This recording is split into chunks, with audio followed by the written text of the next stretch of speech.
Alright, I am finally back with some more Sherlock Holmes, chapter 1. In this case, we have some unlikely and very strange, very strange suspects. So, without further ado, I hope you guys enjoy this video, and let's get into it. Go this way. Go this way. Where's my drink? Oh, okay. But the thrill of the case helped to distract me from darker thoughts. Now it's time to go to the cemetery in Miner's Inn. There is a figure of a crying angel on Mother's tombstone. Oh yeah, so I was right. The first part I said he was like a figment of his imagination. And yeah, it says it right here. My imaginary friend, John. And John has been my friend since childhood. I cannot remember a time without him. He cannot accept that only I can see him. John doesn't know that he's a figment of of your imagination, particularly. This is a big map. Hold up. God damn. Alright, so we are back with some more Sherlock Holmes, chapter 1.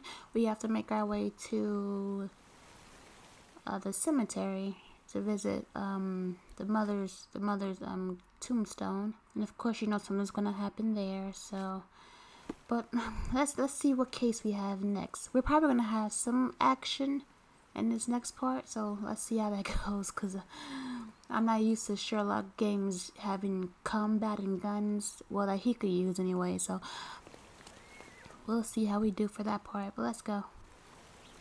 A free ride for every hotel visitor. Just tell me where to go.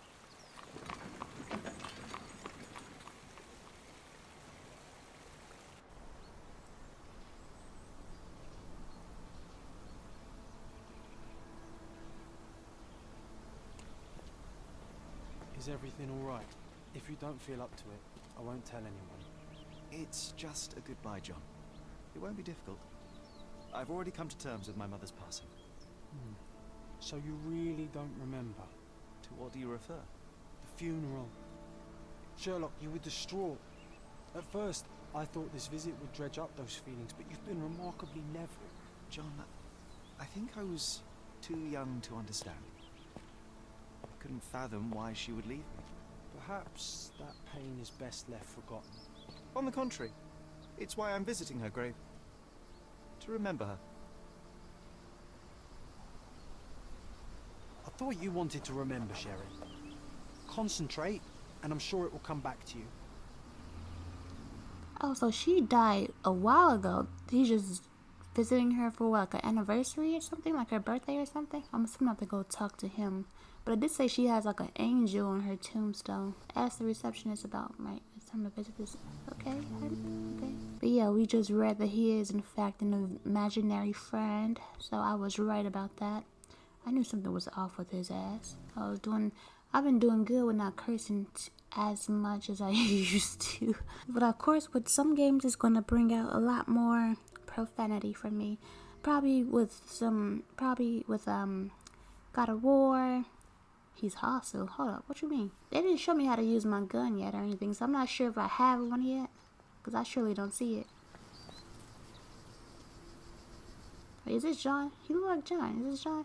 I thought you wanted to. Oh yeah, never mind. See, see the first episode we didn't notice him like moving. Like anytime we'll leave an area, he'll just stay there. But now he's teleporting. Now that we know that I've been new, but he's imaginary. But whatever. I finally changed my profile picture on YouTube.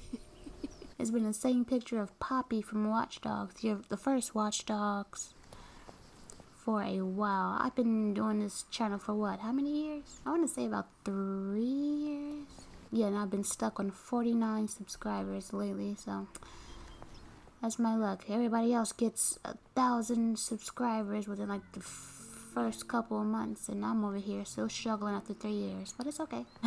It is okay. I'll be so tempted to quit though, especially after 3 years of nothingness, and just talking to myself basically. But it is what it is. I ain't mad. I still enjoy this. Where is this? Do I have to enter this to find her damn? Or do I really have to talk to? Why is everybody hostile here? Ooh, the harmonica. I've been meaning to buy a harmonica and learn a little bit. I definitely should. It's not too expensive. Wait, hold up. Are you friendly? Hold up. Are you friendly? What's up? I know he is not friendly. Thank you for answering my question. What about you, homeboy? What about you? Mycroft was adamant that we leave for London immediately after the funeral. He never told me why, but I saw how unsettled he was by the long requiem.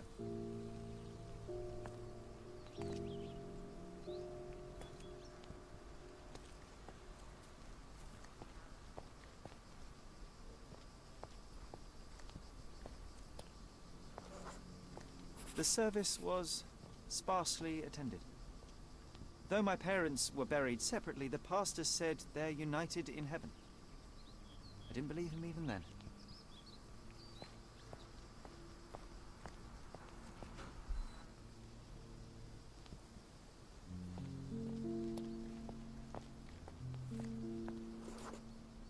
I wanted to see her one last time before the coffin was interred and say how I loved her. The chance never came. I feel rather faint. You're fine, you're fine. It's over now. You remembered everything. It will get easier soon.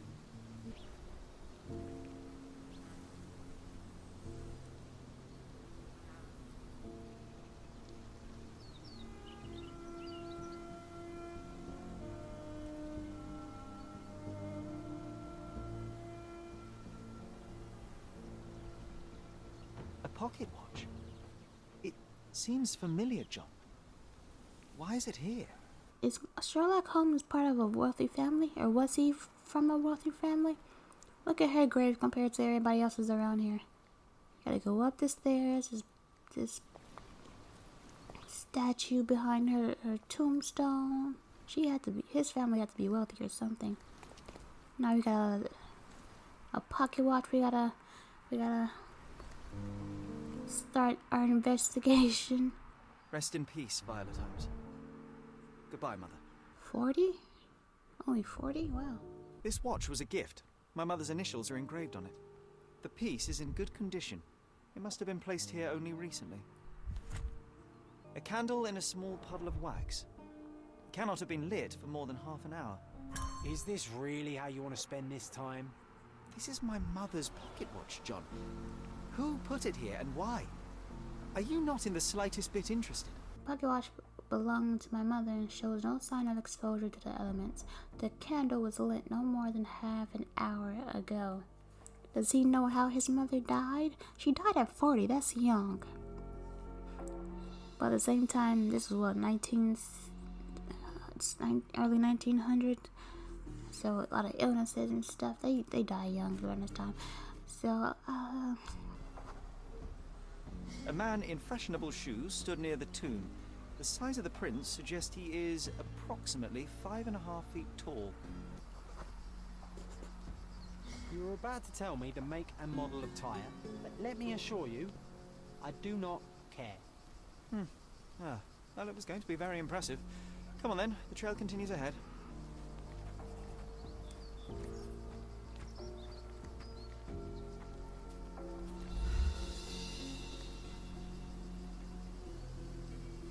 you walked from my mother's grave down right there to get on the bike to park it right here.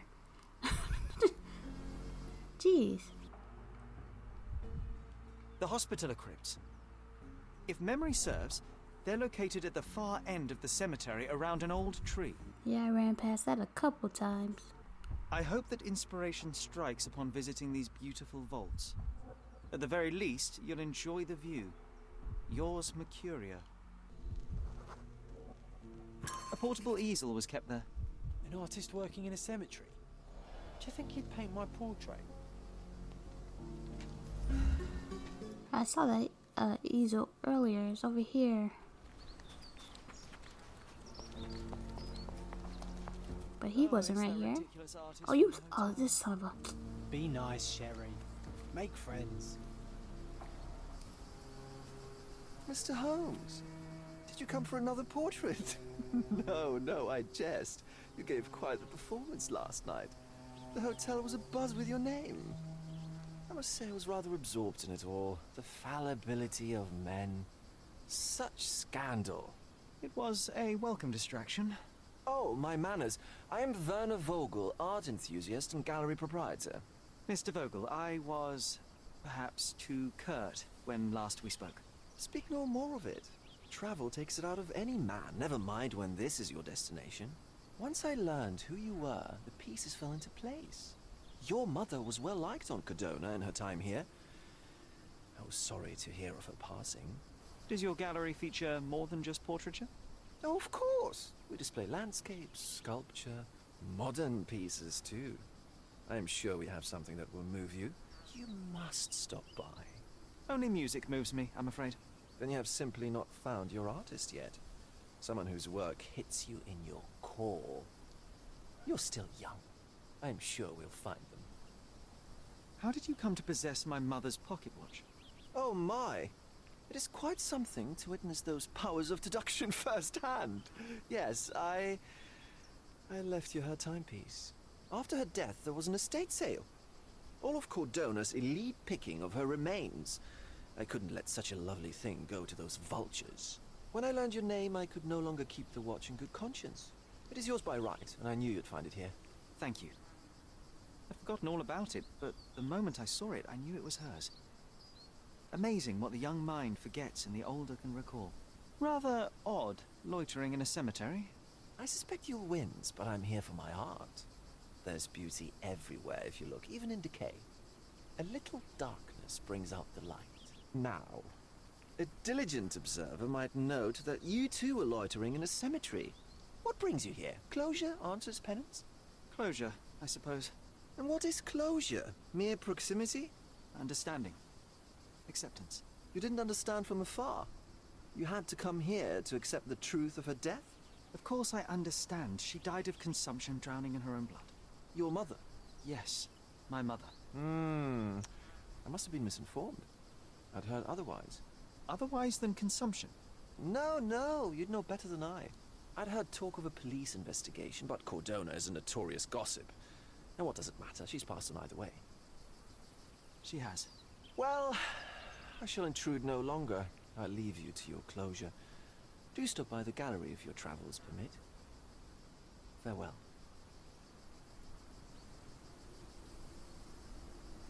Are you all right, Sherry? Take as long as you need. Whatever I need, it isn't here. We should explore Cordona. Perhaps there are archives that may shed further light. And of course he disappears just like that. Like, geez. Now, of course, he was told that his mother died one way, and everybody else knows she dies another way. You would think how people would be talking during this time that he would have heard that information even when he was younger. But, nope. Apparently not. Whatever. The archives at the City Hall, Police Station, and Cordonia Chronicle may hold key information for your case. When investigating a piece of evidence, think about which location is most appropriate to visit. City Hall, Police Station, and the Chronicle, which is, I'm assuming, like the newspaper. And that reminds me of the last game that kind of similar to this, but with monsters is A Sinking City. I haven't played that game. When did that come out? Maybe like 2 years ago? Or was it a year ago? Oh, look at the little what is it? Air balloon? Whatever, but you see it. Oh, this is reminding me of BioShock 2. I said that about a certain part in Horizon Forbidden West, excuse me. But since we have to chuck it on foot, since this is close, we're gonna stop at the police station to see if they have anything. Stark do this, Stark do that. I'm not a clerk, damn it. How am I supposed to get those records now? Yes, what is it? Would you like to report a crime? No, I wouldn't. My name is Sherlock Holmes. I want to use the police archives. Wouldn't we all? I'm serious. So am I. Officer Logan locked himself inside and he's not letting anyone in. What happened exactly? A tailoress from Scaladio's been robbed. Logan spent 2 whole days at the shop sketching the thief, and she still insists that it's all wrong. That shrew drove him up the wall, she did. But why the archives? Won't that stall everyone's work? You bet it will. He's looking up all the thieves in Cordona over the past decade. Say one thing for Logan. He's persistent. Would you mind if I talk to this tailoress? I could get you the sketch in no time. Get off your high horse, mister. You think you're better than our sketch artist? Actually, I'm quite certain I am. Let me prove it. Well, I see no harm in it, as long as it gets Logan out of there. In fact, I need to look up some records too. Here's the address. Good luck.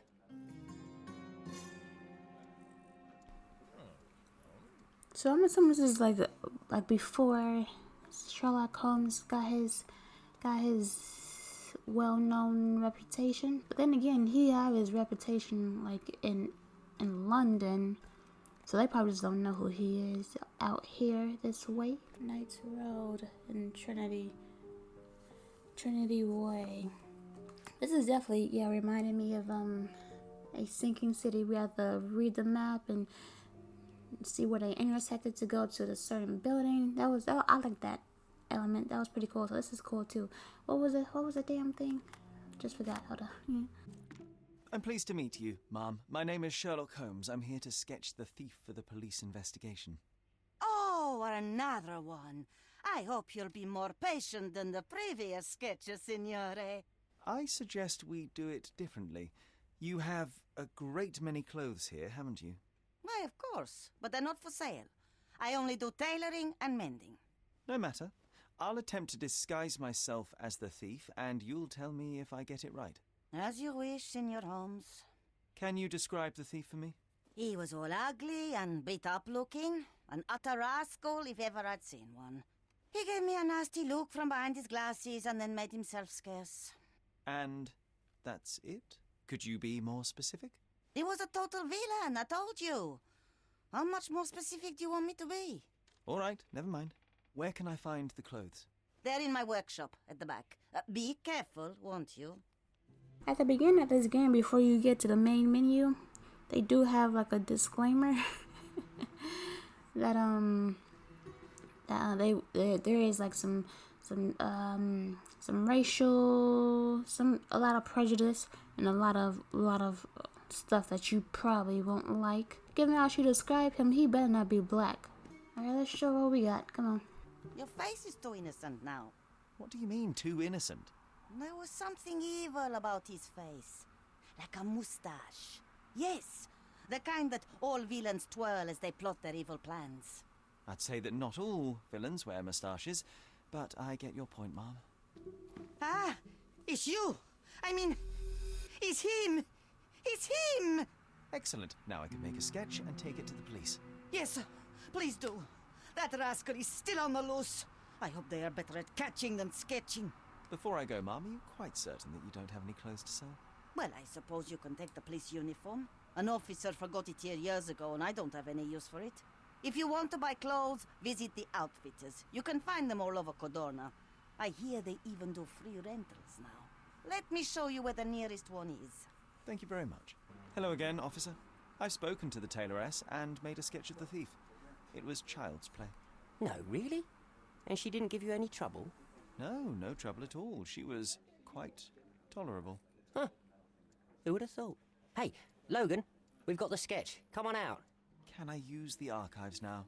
Well, they're generally not accessible to the public, but you really helped us out, so I'll just turn a blind eye. I appreciate it, officer. What did you say your name was? Holmes? Come and see me after you're done. I may have a proposition for you, Mr. Holmes. Yeah, I remember this. Werner Vogel is the man who left my mother's watch, blah, blah, blah, blah, blah, blah. He also mentioned that there was a police investigation into my mother's death. I doubt that's true, but if they did, there would be something about it in the police archives. 10 years ago, we were living somewhere in Grand Surrey, which should help me narrow my search. But what was 10 years? What's the current year? The missing police files. All I found in the archive was an empty folder labeled thusly. Case of Violet Holmes, April 9th, 1869. Oh, so we're not in... I don't know why I thought we were like in the early 1900s. We're in 1868. Well, we're in 1879? You said 10 years ago. So yeah, my bad. Stonewood Manor, Grand Surrey. There are no documents inside at all. It seems that there really was a police investigation, yet all the case files are missing.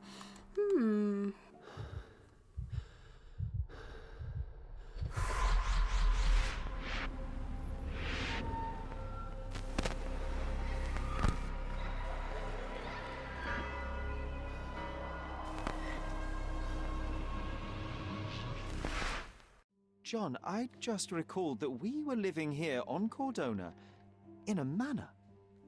And there was a policeman. Really? What else do you remember? What happened to our mother? The memory was vague, a mere flash. I have to find our house. Absolutely. Let's do it. Ooh, sounds like... So he doesn't How does he not remember his childhood? Like, it's one thing to kind of suppress how your mother died, but it's another thing to not remember that you lived on a damn mansion. Where do you live now? Are you broke? Since you're probably not that well known at this point, at this stage of your career, since you're so young compared to the other games, you probably living in the streets. Archives for now. Can I help you with anything else? As a matter of fact, you can. The thing is, our chief inspector has vanished, as if we weren't undermanned enough as it is. Wait, what do you mean, vanished? Gone missing on a case. Shady business, but that's besides the point. See that board? Pending cases are posted there for any available officers to investigate. I would take them myself, except that I've been told to work the reception desk, like some clerk. Yes, we're that short-handed. I understand your predicament, but what does any of it have to do with me? I may be available, but I'm certainly not an officer. Oh, don't worry about it. Consider yourself a temporary one-man independent police force. That's a bit of a mouthful. There's just one small, minor basic formality. You'll need to complete our physical training course. Easy.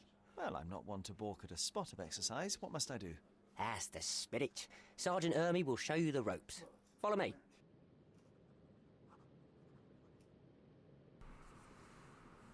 It's practically a temporary police officer. That's you getting it easy. Oh, now I have a gun. Is that a gun? That was quick. You came up. See, in this game, this would be way too damn easy. If somebody's life is this damn easy, then damn, lucky them. So, you're a newcomer. We must be desperate to ask untrained civilians for help. You're lucky to have a well-trained civilian with a brand new auto pistol in his arsenal. An automatic? A bit of a braggart, aren't you? Are you trying to test me already? That is why you're here, boy. I need to verify your skills before I can allow you to catch criminals. The first targets are in the next room. You know what to do with them. I'll join you in a while to see the results. Now, here we are with our shooting train that I just mentioned at the cemetery. Let's see how I do. It won't be pretty. Concentrate, Sherry. You need to hit every target to show the sergeant how we do it.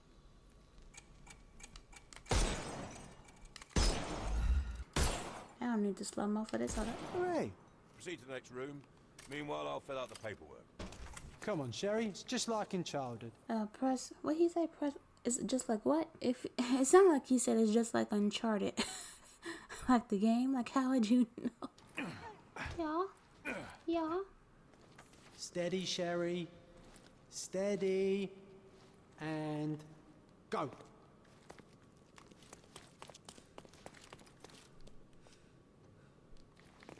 Sherlock, you are the fastest man alive. Please. The hell's a snuff box? Sherlock can blow his snuff box at nearby enemies to disorient them. Just press R1. This ability must recharge after each use, but every arrest you make speeds up the recharge.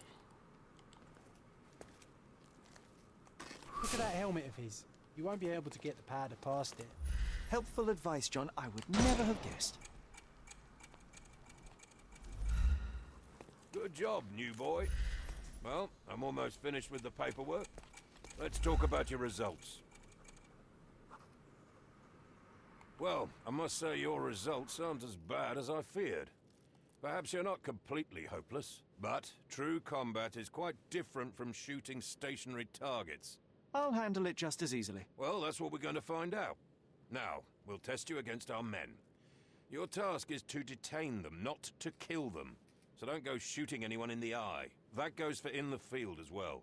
Even though you'll be working with the police department, that doesn't mean you have a license to kill. Here, take these. They are blank rounds. So, are you ready? Always ready. Then let's get cracking. Worried? Not at all. I can hit them all with one shot. Well, let's Good get luck, cracking. Sherry, Let's go. and remember, Murder is cruel the and surroundings are your excessive. Okay, playground. try to arrest the enemy instead. Disorient your opponent. Get in close and then press X to arrest them. Follow the cues promptly to immobilize your foe. Alright. Oop, broke wrong. What the hell?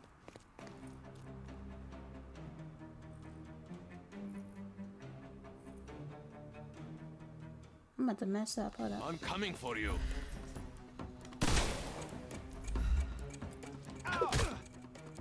Whoa, whoa, whoa. Oh no! Oh, watch out! Watch out! Shot him. Murder. Stop. What do you think you're doing? You could have injured the poor fella. I can't allow you to carry a gun if you'll only use it to kill. Your task is to detain. Don't forget that. Once again, without the brutal shootout this time. Let's start over, boys. I'm coming for you.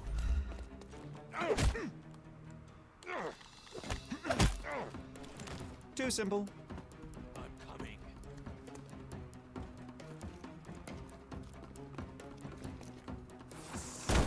What the? Hold on. Who just? Whoa. Okay, bet.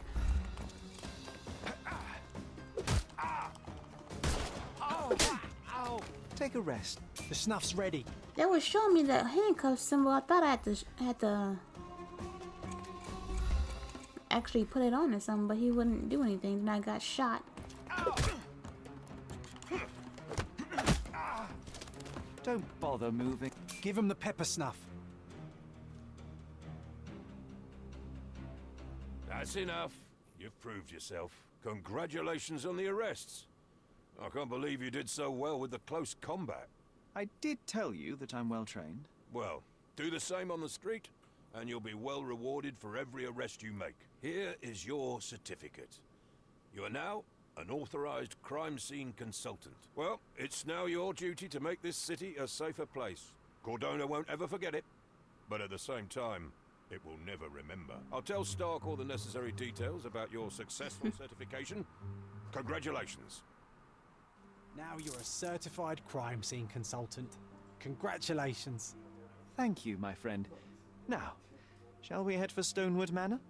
Don't know. You have the whole island to investigate. It's all up to you. I basically became a crime scene consultant with a gun in like 10 minutes. Now, this is definitely reminding me of a sinking city right now. I should watch that walkthrough Who Oh, too. is Cordona's handsome stranger? Or Nosebaggerspun's local life? Wait, no. Foppish foreigner hides dark past. Oh, you've made quite the impression already, Mr. Holmes. You care to tell your side of the story? I'm quite certain I have no idea as to what you refer, and I am further certain I have no interest in indulging your gossip. Gossip? The truth will come out, but will only be heard if told well. Scandal, daring do, romance. These are the tools of every good journalist. Nothing travels faster or lasts longer than a great story. Young man, your tale will be told with or without you. My readers demand it. You already knew my name and seem aware of my doings here in Cordona. I presume this newspaper is your little endeavor? Yasmin Sertel, editor-in-chief of the Cordona Chronicle. Advocate of the free press, voice of the people, scourge of the silk stocking. Charmed, I'm sure. As an advocate of the free press, I trust you'll permit me to consult your archives? There are gaps in my knowledge of Cordona. Oh, so my work does have merit. Well, I think we can strike a bargain. I shall provide you access, and you let me keep writing about your exploits. So be it. Brooding bachelor builds bridges. Now that's character development. I guess I owe you my gratitude. What can I say? I've always enjoyed working with the Holmes. They whisper such interesting things. You work with other Holmes before? She looks like a character from a sinking city too. Cordonia fried chicken. Mmm. Sound good. Mmm. Now I'm hungry. Are you lost, sir? Not at all. I'm right where I need to be. I'm Sherlock Holmes, by the way. Ursula Oni, the chief archivist. How can I help you exactly? I need to take a look at the history of Cordona and its islanders to retrieve some, hopefully, useful information. Your brother Mycroft told me that you were direct, and now that we've met, I can see that is true. Someone in our family has to balance the evasive nature of my brother. Well, may I use the city archives? You may, of course. But in return, perhaps dinner? That's a high price to pay for looking at your archives. I was teasing you. Pay no attention to me. My brother. I didn't know he had a brother in the last games.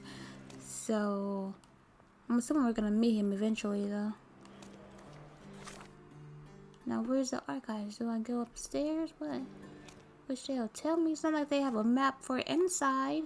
So as I'm discovering new places, they'll give me the option to fast travel and whatnot. So yeah, went through these places a little bit. So now we're gonna fast travel back here to the cemetery since it's closest to this bridge.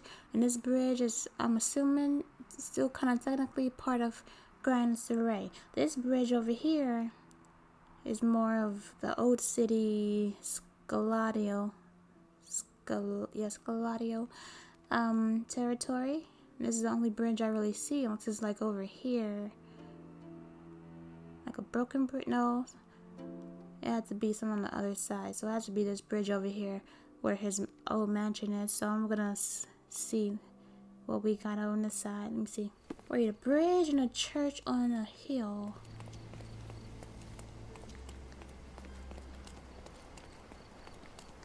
Oh, that is beautiful. Look at that. What are you carrying, girl?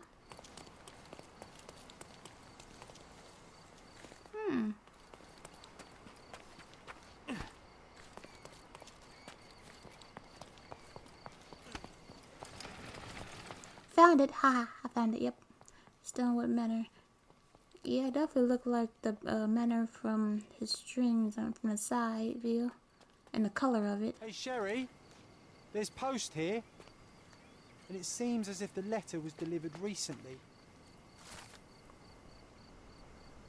Oh, we were just talking about you, brother. Sherlock, I hope this letter does not reach you, for it will mean you have committed your absurd flight of fancy. The past is a past. To expand any more time, to expand any more time and energy, retreating one steps is as at best childish indulgence and at worst pathological weakness. Consumption is the ugly end, and you were better off for not witnessing, despite all your oh my gosh, all your protests. One presumes by now you have visited our mother's final resting place. I trust this has satisfied your impetuous impulses and frees you to return to London at once. It is time to turn your back on what was and help to shape what could be. The nation needs you, Mycroft.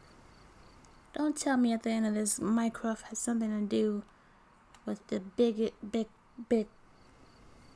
crime that we have to do for this game. After reading Don't that, make me I am rush you, even brother. less eager to return home than before. Let's investigate our manor. That's the Mycroft I know. Predictable. Don't make me rush you, my brother.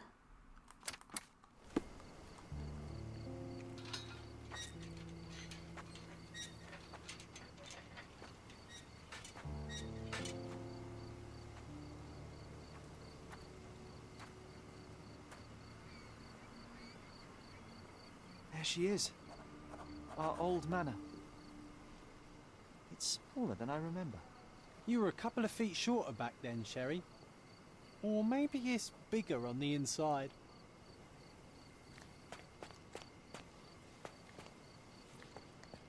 Look at the ash all over the door. I don't recall hearing of a fire. We don't have to stay here. You can afford another night or two at the hotel.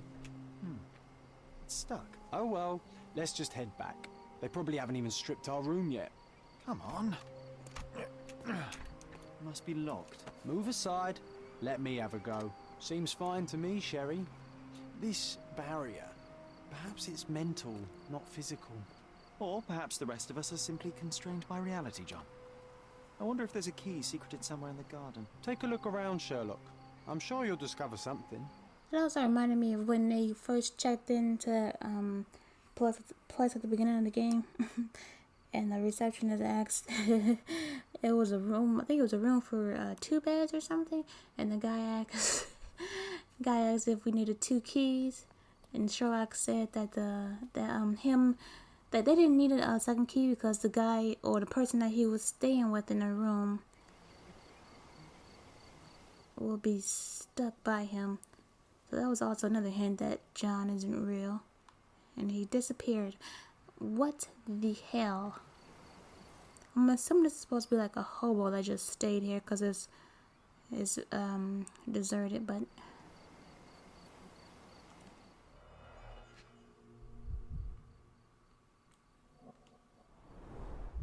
I did not expect these to still be here. It was enjoyable to practice using real handcuffs to make an arrest. oh, okay, so it's not a decayed body, it's just like a toy that he had, I guess. A detective, little detective Sherlock. For catching a thief. And this must be the reason our suspect was apprehended. Wood and glass, oh, very precious. Hey, that's Wooden Joe. He was always the best at playing criminals. Funny. Wooden Joe reminds me of the trouble we once got in with the police. Do you remember, John? Somewhat. Maybe we can recall more details. I don't even see him. Usually when he's talking, oh, there you go. The policeman brought us both home, John. That's why he was here. I'm pretty sure he brought something else with him too. Do you remember what it was? I bet it was our reward. No, we were not so lucky. It was a set of lockpicks that we had used to sneak into someone's house. That's why we were arrested. Did someone come out to investigate all the commotion?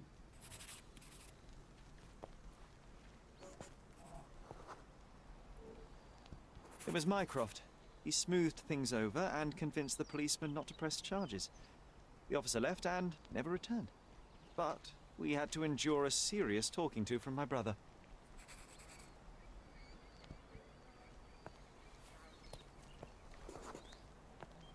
Mycroft wasn't happy about the fact that we were arrested. It felt like he lectured us for hours. Did we give him something afterwards, Sherry? Oh, yes. Yes, now I remember. It was a letter. That's why we snuck into the house. Mycroft asked us to. He wasn't angry we stole, but that we got caught. Oh, that's right. It must have been only a couple of months after we moved to Cordona. Ugh, the good old days. Whoa. How very odd. It appears that memory stood between me and the manor. It's as if my mind palace had seeped into the real world. This deserves further investigation. Perhaps there's more to discover inside. As long as there is a comfortable place to put my feet up, I'll be happy. Maybe a chaise longue. Aha! In we go.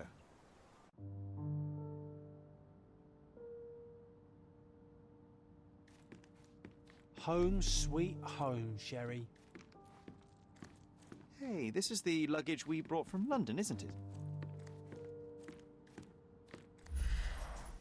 I remember how angry Mycroft was about these marks. He called it a frivolous, childish endeavour.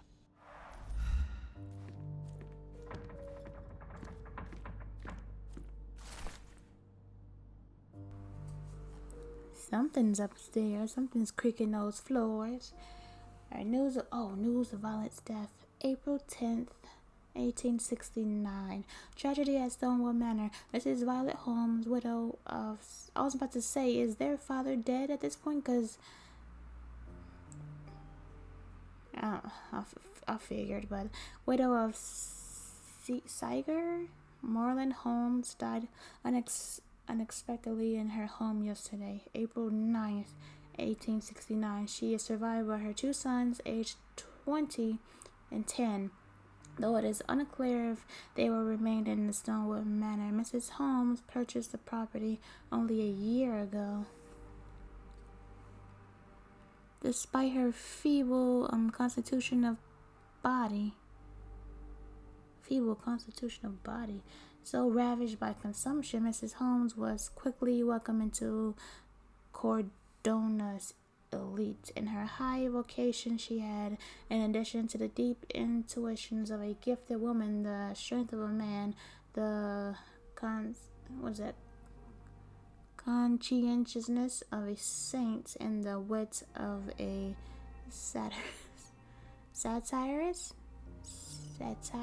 whatever.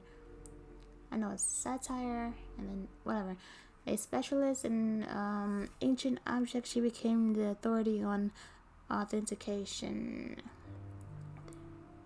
Police conducted an investigation upon arrival at the manor, but have not released further details. The cause of her death is unknown. Wait, I see a note. Hold on. Or something. Oh, auction notification. We have been instructed that a public auction will take place on the 20th of July at Stonewood Manor. All lots have been selected from the finest pieces of property owned by the Holmes family and have been evaluated by experts. Their authenticity And I was is wondering confirmed. why it's so empty Tell in the here. empty house. There may be a small chance that some of our property could be found among local traders' wares. It is worth a look, wouldn't you say? Behind it, I can feel it. Oh, he almost scared me, bro. Ooh.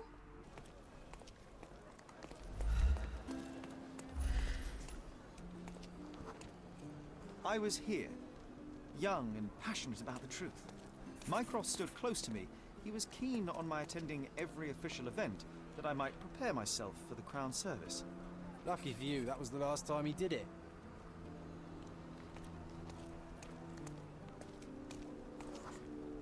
There was a stage here, a tribune.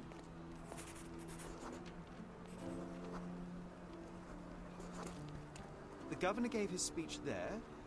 He was lying through his teeth and nobody noticed, or didn't want to, but I noticed. I was extremely irritated by his lies. I shouted my opinions very loudly for everyone to hear. The crowd went wild.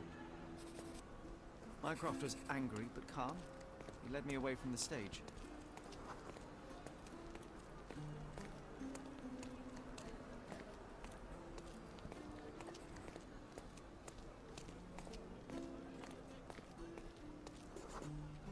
He told me that I should keep my mouth shut, and that silence is golden. I couldn't stand for that. Behold, Sherlock Holmes's famous adherence to justice was born here.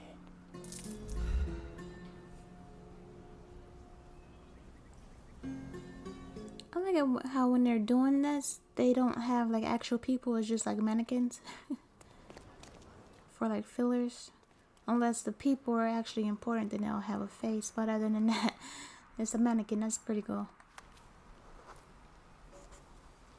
Ah, yes. We were sword fighting in this very spot. And that time, I was the winner. So, as your victory prize, you asked me to fulfill a wish. I remember we did something the very next night, John, but what was it?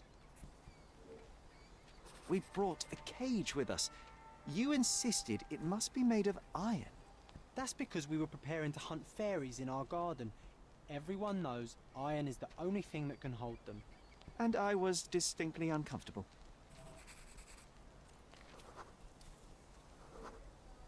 It was a disguise, of course. Fairies are easy to scare off, unless you're incognito. And every trap needs bait.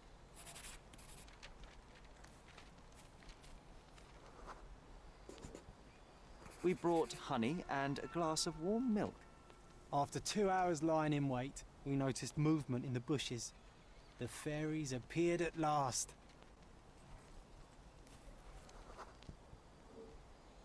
No, it was just Isolde the pig.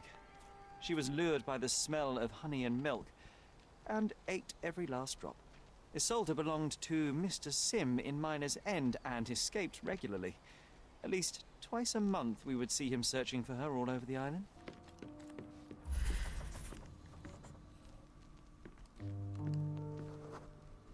This trip was a challenge for our mother. I tried to help her.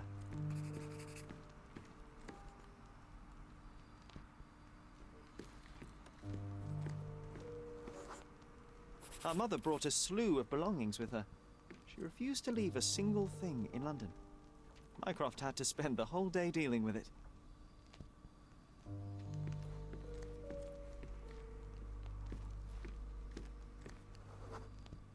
There was always a hat on our stand, but I'm sure it did not belong to Mycroft. Do you feel it? Is it the air shimmering, or is it my imagination?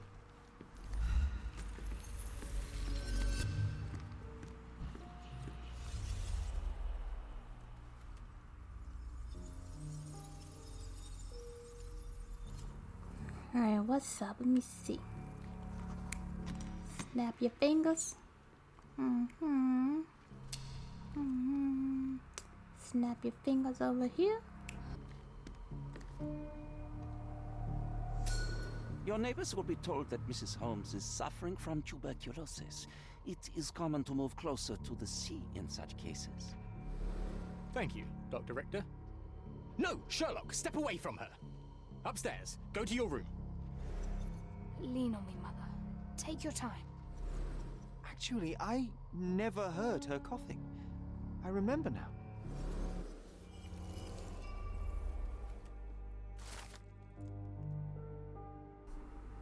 Yeah, she didn't have tuberculosis. What does she have?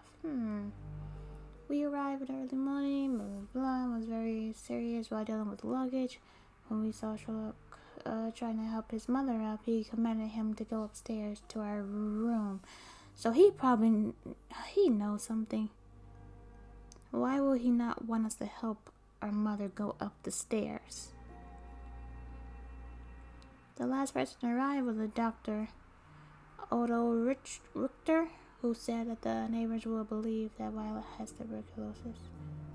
Just realized that he never heard her coughing.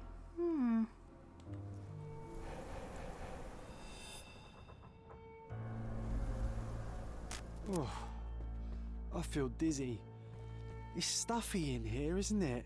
John, are you all right? I'll be okay in a minute. How about we find our room in the meantime? Made of cherry wood. Father's favourite. I see why. I was about to say that the color of that wood looks beautiful. That red, that's beautiful. Cherry wood, a small, straight smoking pipe made of cherry wood that belongs to Sherry's late father, Holmes. We had to hide it from Violet as she didn't know we stole it from his cabinet in London. The wood is old. Its surface is worn from frequent use, but it has been well maintained. A faint scent. So his mother is probably the one that's from Italy. And they were always living in London, but they came back when she got sick or something. You'd find it in no time. There was no records about my mother's death, but I do recall an old family friend we had here in Cordonia, an eccentric man named Theodore Gilded. He was missing the little finger on his right hand, and if he still lives here, he may be able to shed some light on her passing. He used to live in one of the neighboring houses near the Greek bridge, and he had a gas balloon in his yard. No problem. Oh, it must have been nice living right by here. This is beautiful. Though I would be scared because of the kids. They could probably climb over that, then they'll just fall down. But still, this is beautiful. Oh, I thought they said he was a neighbor. I don't know. Oh, live in one of the neighboring houses. Oh, I thought they said he was a neighbor, so they had to be right by. At least like one of the houses right by theirs, but it says he lived near the Greek bridge. Alright, that was my bad. Near the Greek bridge. Alright, head back this way. That wretch Goliath would murder us all. Mark my words.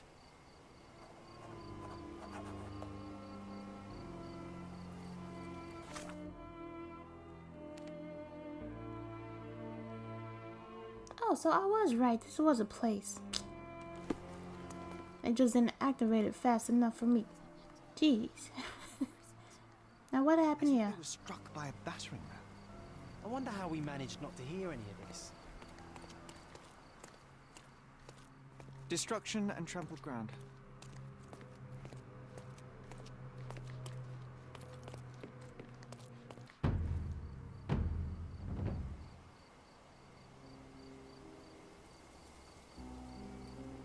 Somebody's going through an awful lot, so I don't know how my mother died. Like, what the hell? What's my brother's name? Mycroft? I'm gonna say it again. If I have to arrest you, I will. If you get the death penalty, and that's what you gonna get, I'll visit you before they kill you. I can go in, so I'm gonna investigate right here first, but Mycroft don't play with me. How come Sherlock nor his brother have families? Sherlock never got married, as far as my knowledge of Sherlock goes. And given, I'm assuming Minecraft will be, I said Minecraft, Mycroft will end up in jail, so he ain't, and I doubt he's married right now, because he is 10 years older than me, so. Hog heaven. Why'd that light go off? Hell was that? Okay. Oof, a contortionist you were not. Don't make jokes. Disjointed vertebrae. Difficult to say if it was a way to start or finish him off.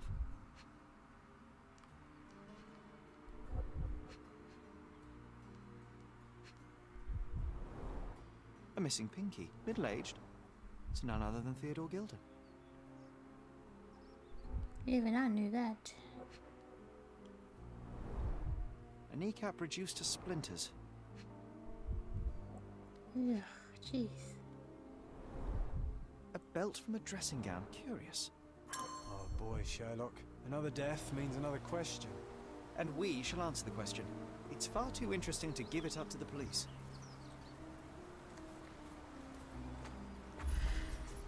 So interesting because you wanted to ask him about your mother.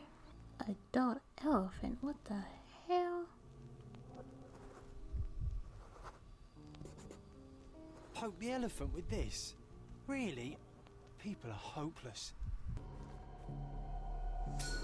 In a fit of rage, the elephant broke the chain and threw its victim on the ground with a fierce power.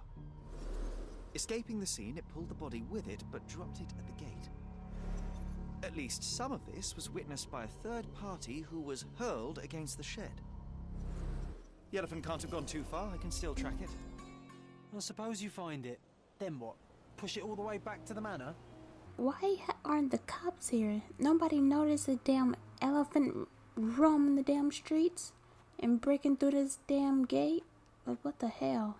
Well, somebody saw it. Why are people eavesdropping in this game so far? Get caught up in a witness something that's even that ends as a murder case.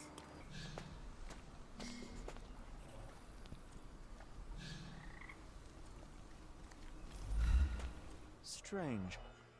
It was hung with care.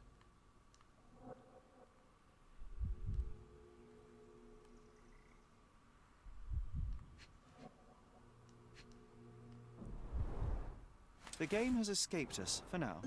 We'll find a solution to the elephant problem later.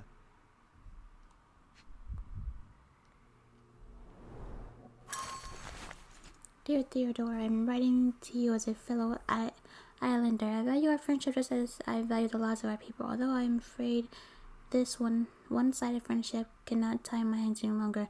I am being made to look weak in the eyes of your neighbors. They believe that your tree is a mockery and not a peace offering as you intended. The people are afraid you refuse to give your elephant a proper trainer, instead using your own limited knowledge to teach it. It is an impossible situation. I admit that I did not. I did think of having the elephant forcibly taken and given to Mr. Talhart. My voice went out. Who has shown that he is quite capable of looking after the elephant being. Although she is female and far less frightening than your beast, please reconsider the situation. William Sinclair, Governor of Cordonia. How's an elephant able to go by without people noticing it or reporting it? This is beautiful. Probably just chilling down there. I'm not going that way though. I noticed Theodore's gown hanging on a branch, seemingly left by the elephant, and he just said it was hanging with care. I mean, I guess elephants can be smart, but then again, the elephant is always inside. The elephant's always outside. So I would assume the elephant never really sees Theodore hang up his coat for him to duplicate that with this gown thing in a tree. So I don't know about this, but I guess we'll come back to it. I don't know.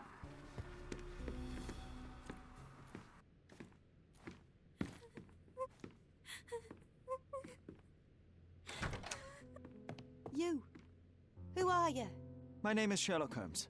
Theodore Gilden was... Did you kill him? Did you kill the elephant? It's not in the yard anymore. It escaped into the forest. You can't let it go. What if it returns? I highly doubt that, Miss... Imogen Gilden. Please, I beg of you, find that dreadful beast that killed my father. I suppose we do need to learn what happened. Can you tell me what happened? From the very start. I was here, so I didn't see how it began. My father visits the enclosure every morning to wake up Goliath. Today, I heard the elephant scream. I've never heard such a horrifying sound. My heart stopped. I knew something was wrong. I looked through my window and saw how it lifted my father up by his neck. I rushed downstairs. I saw it dragging my father as if he were a doll. I threw stones at it. It dropped my father's body and charged outside, screaming. Its roar was almost human. I was frightened, so I ran inside and hid here. That is a terrifying experience, Miss Gilden. I'm sorry you had to go through it. Thank you. Goliath must be caught, Mr. Holmes. Well, thank you for the information, Miss Gilden. I did have some questions for your father. Perhaps you might help me with them? I wasn't privy to much of my father's life, and it's very hard to think of anything at all with Goliath still loose. Please, Mr. Holmes. Very well. Do you mind if I ask you more questions if I find anything that might help? Anything to catch that monster. Miss Gilden, I was on this island 10 years ago, and your father knew my mother. I believe I even had the opportunity to ride that balloon outside, but I do not recall seeing you. I lived at my late mother's in Sheffield at the time. I'm in no spirit to reminisce right now. The elephant is out there. You've never heard the name Violet Holmes before? Perhaps your father... Please, Mr. Holmes. With that beast roaming free, I can't think of anything. Very well. Did you observe anyone else in the yard? Any of your servants, perhaps? Servants? Do you imagine that we would have any with Goliath? No one wishes to work in this house, even for double pay. I didn't see anyone else. Only my father and that diabolical beast.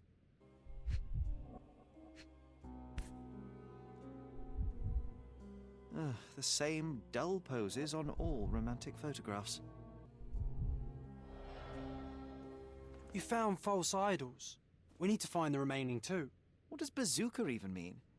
Would this paper be good for anything but blowing one's nose on?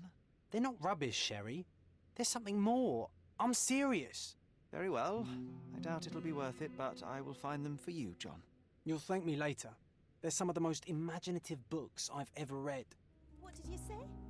Speaking aloud helps me think. The nicest spot in the room. Mr. Gilden spent hours of his life right here. Staring at an elephant's backside. What a wonderful life. I always wanted these type of globes for some reason. Like they're so big, and they take a lot of space, but I want these. Instead of the small little globes you put on your table, I want that one. He is a big fan of elephants. Oh my gosh. Jeez. You have all this stuff. You like them better dead than anything. It's nice to see her young and smiling. From before Mycroft was born, our family loves to prod at the past. Holmes's desire to rake up the past is hereditary. Elephant's Man, Cordonia Chronicle, 1875. A local wealthy resident, Theodore Gilden, 55, has purchased an Indian elephant from a traveling circus. Mr. Gilden commented, "It is a wonderful opportunity. There is no one on this island better suited to provide such a comfortable home for this elephant. It is a paradise for a noble creature. No longer will this elephant be locked in a tent with clowns. He will be my companion from now on, my second child. I will protect him. Don't be jealous, people of Cordonia. I am your best citizen. Only time will tell if this is a midsummer madness or not. The neighboring elite of Cordonia are shocked to read the news and furthermore to hear the terrible trumpetings of the beast. But they are having to accept the eccentricity of one of Cordonia's most powerful. Now we can all say that the riches of our island have troubles to bear too, the same as the rest of us. His second child? An apparent son and heir, I'd say. I like this though. This is cool though. That's cool. That's his office, but where? I can check his barrel. So if there's a curtain covering a door, which is odd, we can just not go in it at all. I'm assuming. I found this. Who's this young lad next to you? Your faithful knight? Paul. He's my pirate. He's not really a pirate. I just call him that. It probably sounds very silly. Your secret is safe in my hands. Does Paul work somewhere? What is his surname? His name is Paul Perks. He and his yacht Whirlpool are the champions of the Salacia Yacht Club. He sails there. I'll show you where it is on the map if you need to meet him. A yachting champion? Oh, well, that will be a first. I prefer dry land. And so does my suit. And, which part of the elephant is in here? It's quite pungent. Oh, that. It's elephant sweat. Father believed that it might replace traditional ambergris. Well, that's true entrepreneur spirit. A. Swift, is this name familiar to you? Your father had it removed from this plan. Oh, that's Arthur Swift. I've seen him a couple of times here. He works with my father in the old city, digging up something ancient. He is an archaeologist? That's the word, yes.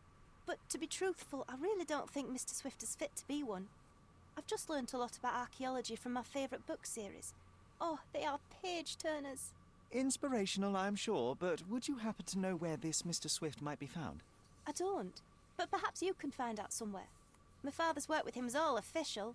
Lots of boring legal papers with signatures and stuff. These bags of yours, it looks as if you've packed your entire room. Were you planning on going somewhere? My partner and I, we wanted a change, a fresh start abroad. But now I have to stay here. Here, an orphan. I'm not sure I know. Can I ask you a question? That's a question I can answer. Yacht Club members mentioned that Paul missed the race, and no one has seen him since morning. He might be in his room in the workshop south of the Yacht Club. Made it to the boat workshop. Where you at, Paul? Bloodied bandages. Has someone been hurt? Where would a champion hide a key? Of course, that would be right in front of the window that anybody could see. What did you say? Look for the what? A key? Hold on. There's a sign that popped up. It says, no woman allowed, no smoking in the workshop, clean up after yourself, only dry shoes at the club. Don't touch any yacht that you don't own. Violators will be subject to severe fines and exclusion from the club. No women allowed, really?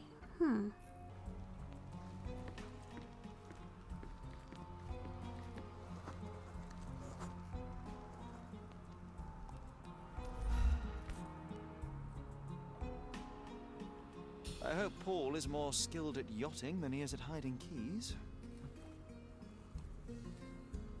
Yeah, I've been looking all over this damn workshop to find this damn key. And the thing is, with this game, you have to make sure you have the right thing selected for things to pop up. So I'll be looking around in this state. I forgot what this mode is called. And nothing will pop up. But unless you have the correct evidence selected, like in the top right corner. Because I had the photo still selected because I was asking around looking for Paul before I got here, so I had the wrong thing selected. But if you have the right evidence, the right thing will pop up, so keep that in mind if you're gonna play this game. Jeez. You're a gornless, skilly wetfoot. You think you can leech off of my family, steal my money, exploit my daughter? This ends today. Your career is over. I shall give you one final warning. If you refuse to cooperate, you'll find yourself in deep water. GILDED. A box full of darts. Each has a needle and can be loaded with drugs. Oh, so they shot the... That's why the elephant went off. They shot the elephant with something. Yep, Shipbuilding, shipwright's tricks, sail weaving...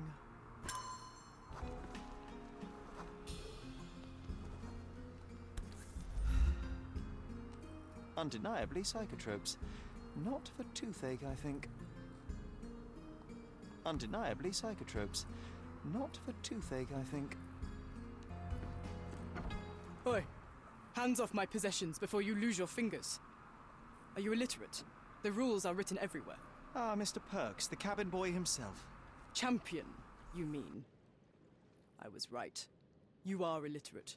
I think a couple of shiners might teach you. One last chance. Who are you? I am a friend of Theodore Gilden. My name is Sherlock Holmes. I need a few words from you about... Get out of here. I'm not joking. Leave this place before you have cause to regret it. I will use force. Do the police still throw people in prison for smuggling? Oh yes, with you helpless and handcuffed, I'd learn a few more secrets. We don't need to compete with our egos now, surely. Oh no. I'd rather you tell me something more, so that I might have more reasons to punch you out.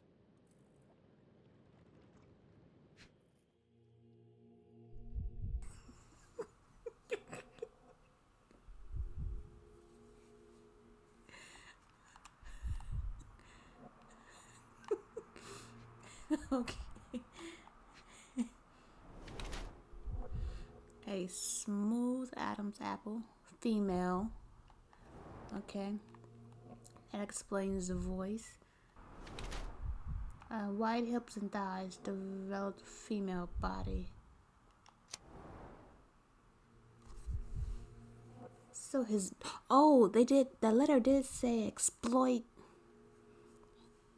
It said something, or what was it? Something about his daughter. So they was probably gonna let out the news that his daughter is dating a female. If they if they found that out already. Paul Perks is a woman who disguises herself as a man to achieve a higher social position. She uses the privileges of men to pursue her personal goals. She uses her career in yachting as cover to smuggle goods for various gangs on Cordonia. Her injured arm reflects the dangerous nature of her life. Despite her fearless exterior, she is frequently in trouble due to her connections with the criminal underworld, and yet she has earned a place in that world as Paul. I see no reason to disclose anyone otherwise, excuse me. And blah blah blah. She puts all her effort into sport, even though it comes with the occasional accident on the open sea, bruises and an injured arm or badges of honor in this dangerous sport. She is a fearless yacht woman and would not give it up, even when it cost her, and yet that is a man's prerogative. I see no reason to disclose to anyone. So, a woman wishes to become a real criminal, and smuggling is a stepping stone towards that? Is there not enough prestige in yachting? Or is it easier to compete with other fools like yourself? Everyone has a starting pistol, just shoot and run. Don't say a word. I don't know where you're getting half of this nonsense, but you're on some thin ice here that I'm willing to crack. Damn you, Paul. I'm sick of... Who's this peacock? Does he know who I am? I definitely know who you are not.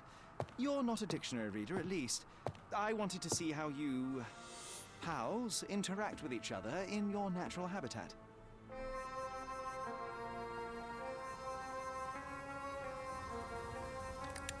But I'm afraid I have to interfere.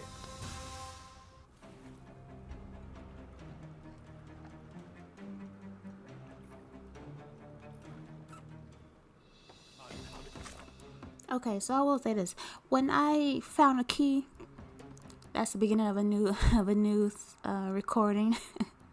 So it's been a couple days since I played this game, and I kind of forgot the controls for combat. So please be aware I may have a couple deaths in this part, because I surely don't remember a lot of stuff. Hold on, let me see some more quick. Yeah, so I might mess up a little bit, so whatever. It is what it is. Whoa, whoa, whoa, whoa, whoa, whoa, whoa. He just shot me in the face. Bro. Did y'all see that? He just shot me in the face.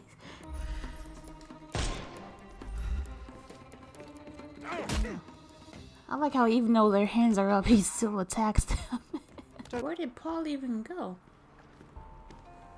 He just switched to the bandits coming in. I didn't even see Paul leave. Just taking a smoke break.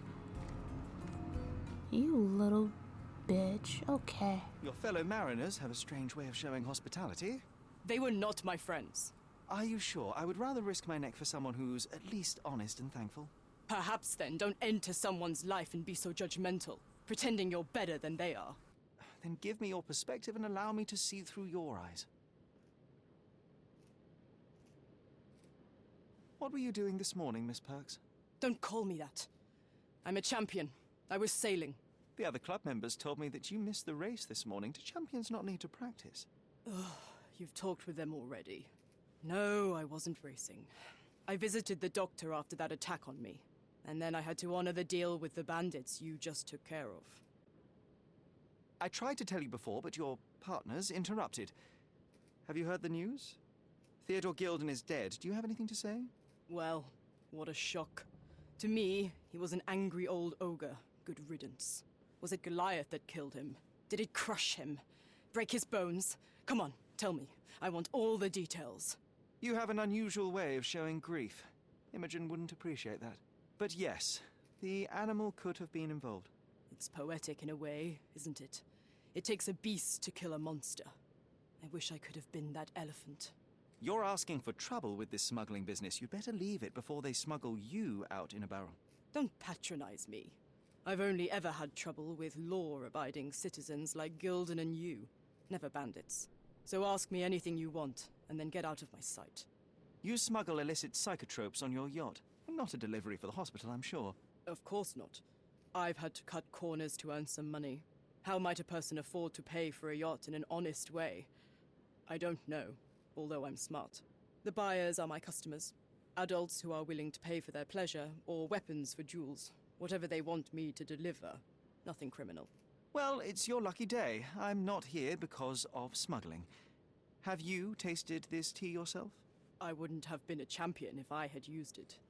It's just a side business that keeps my career afloat.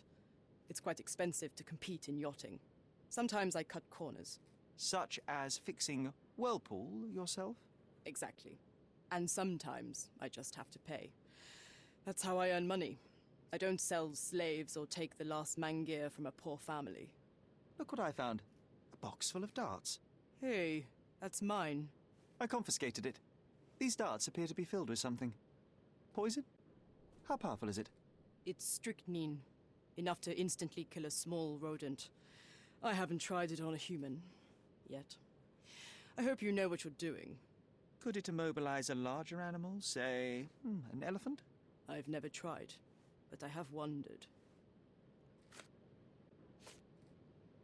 It seems as though Theodore Gilden hung a sword of Damocles over your life and career. Were these only words, or something more serious? Check my forearm. Pulled muscles and bruises. Small cuts. Nothing that you could call serious. I doubt that a man in his late 50s could wrestle you. It wasn't him. He behaved like a rat and hired brutes. His boys tried to lock my hands behind my back, but I was faster and I escaped. Was he so protective of his daughter, or was it your feminine secret that provoked him? My guess is that he was protecting his property. As he saw it, he owned Imogen, and he treated her like a piece of furniture. He didn't want his daughter to be loved by anyone. What's more painful is that Theodore didn't allow me to love his daughter. Typical. I'm not sure that your relationship with Imogen could be described as typical. Are you afraid of a woman in trousers? Now that's typical of men.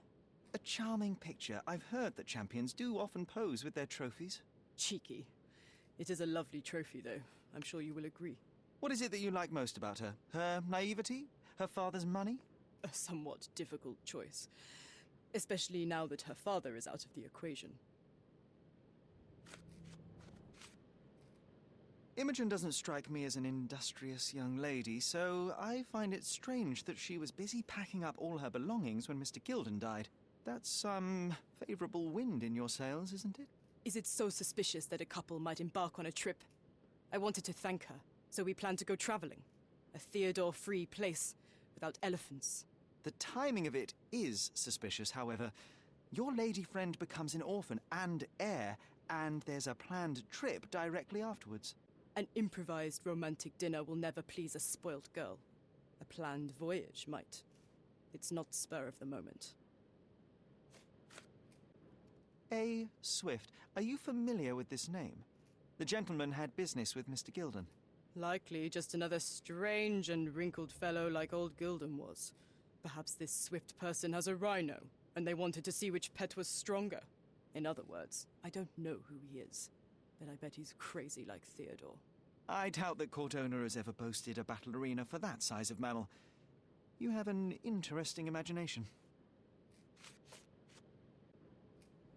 I'm clueless. Does this knife seem familiar? I didn't find it in your competitor's back, to be clear. This knife is as blunt as your humor.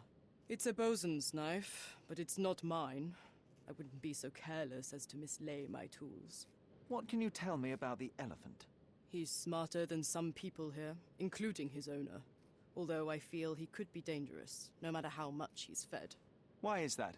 Have you ever seen Goliath attack anyone? Well, not exactly. But I saw it, abusing some poor tree during one of its walks with Theodore. The expression on that old ninny's face was priceless. But it wasn't funny to look at. Believe me, it was frightening. Had Goliath been aggressive before? It's dangerous, but it was never aggressive near my father. My father would do anything for Goliath. All the elephant had to do was clap its ears. You envied him, the elephant, I mean? Our house is called the House of Ivory. I've heard some people refer to me as the Ivory Girl, and my room stinks of the animal, as if it's me who lives in a pen and not Goliath. It's not envy, Mr. Holmes. It's just incredibly difficult to live like this. Have you seen what your father sent to Paul? This is despicable. My father was never a gentleman, but this crosses the line. I knew that father wasn't fond of Paul, but this is just awful. If only he could have seen how good Paulie is to me. Are you aware that Paul smuggles drugs for a dangerous gang? Mr. Holmes, I've already told you. I call him a pirate in play. He's not an actual pirate. He's a champion and a brave gentleman, not a thug. Let us agree to disagree on that. But don't be surprised if one of his clients knocks on your door. Theodore Gilden was highly motivated to destroy Paul's career and well-being, even going so far as to hire criminals, excuse me.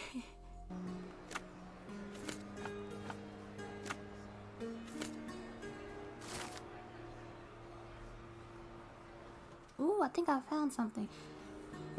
I think, where did I go last time? I went to the newspaper place. I didn't have anything, so now I'm at City Hall. So I was right. Something here. Something was found here, but let's see what we got. A registration of Gilden and Swift. A notice of registration by authority of the government of Cordonia. This deed registers the creation of Gilden and Swift Ltd. on this, the 21st day of June, 1877. Theodore Gilden is the sole proprietor and founder of the above enterprise and shall provide finances in the land known as the Roman outskirts. Arthur Swift is a founding partner and shall provide finances in his services as archaeologist. The primary purpose of the enterprise is to perform archaeological research into the ruins located at the intersection of Bazaar Road and Arnott Street beyond the fortification walls in Old City, Cordonia. The sole proprietor undersigned hereby agrees to fund archaeological research in exchange for ownership of any uncovered items of historical value. The founding partner undersigned hereby waives all finder's rights and ownership of items uncovered to the archaeological dig in the archaeological dig in exchange for the exclusive right to publication of all academic findings thereof. Alright, we got something. Now, I didn't, FYI, the first part of this walkthrough, as of right now, today is May 23rd, almost 7 p.m., has not been published yet. It is uploaded, but it has been loaded onto YouTube. I just haven't published it yet. So I'm gonna wait until I'm at least done editing part 2, because I'm still on part 2, obviously, if you're watching. Hello. And this is gonna be a pretty long part, because I already have like an hour already edited, and I don't want to like stop the video when we're still doing this case, so I just want to just put it all together. So I'll probably have the first part uploaded, I don't know, in a couple days maybe. Give me a waypoint. Why didn't I do that? Hold up.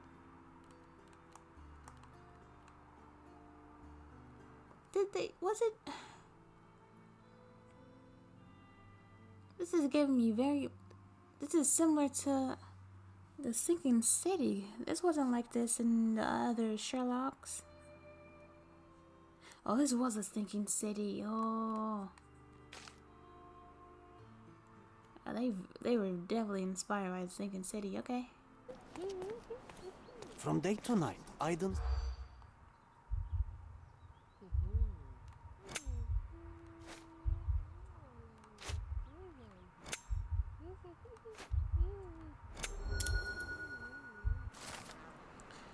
Entrance to the dig site. You would think deep digging will be like a part of it, but apparently you have to discard that. All right, I've overheard that in order to enter the dig site, I need to be employed. A man named Adine recruits new workers in the old city marketplace in the west end of the district. He has a scar on his neck and only looks for working types with a pro-British attitude.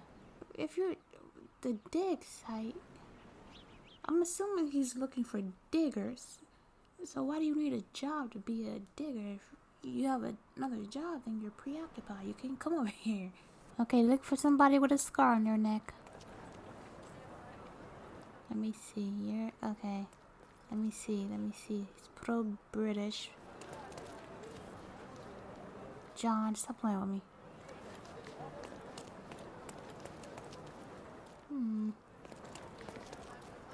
Sir, kind sir, might I steal your attention? I am not buying. Ah, that is the thing. You won't waste a single mangir. I am a digger, you see, and I have heard of a dig site so deep it clogs your ears. I want to be there. Why are you telling me this? I have heard of a man recruiting for such a dig. A man with a scar, such as the one that you're hiding. And your boots are dirty with the deep clay I am so familiar with. Oh, I hope it wasn't too rude of me to point that out. You have a good eye. And you just want to dig? Dig deep and that's it? What's the catch? Are you in desperate need of money? Oh, there is no catch, sir. I won't even ask for advance pay.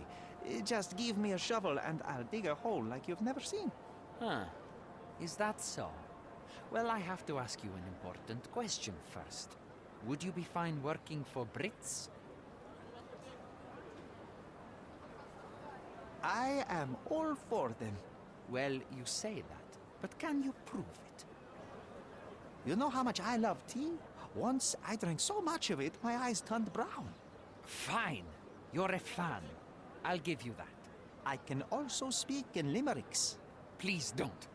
You might be a little bit weak in the head, but a natural born digger with a keen eye is what we need. Take this permission slip and go to this address.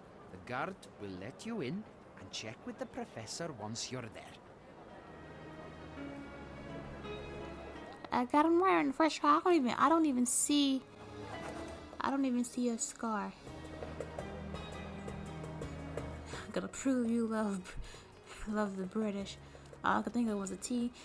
I wasn't sure. Well, maybe Sherlock doesn't naturally know. He doesn't know oh, he is from London, so he should know the anthem. I forgot he lived in London. Okay, here we go. Okay. Man, I could have figured that out on my own, because Everything else looks city. So archaeological dig site, you would definitely think it'll be kind of isolated from the rest of the city, but whatever. This is where we were. You could tell he was guarding something, so why do I have to do all of that just to come back to where we were? And they're right here. And they were talking about how they're tired and something about deep digging. So I should have known I was close. But then again, I probably had to go get a permission slip to get in here, but I could have snuck around. Don't touch anything here. Where's the fire in your eyes? Where's the smile? I am sick and tired of seeing apathy among the new workers.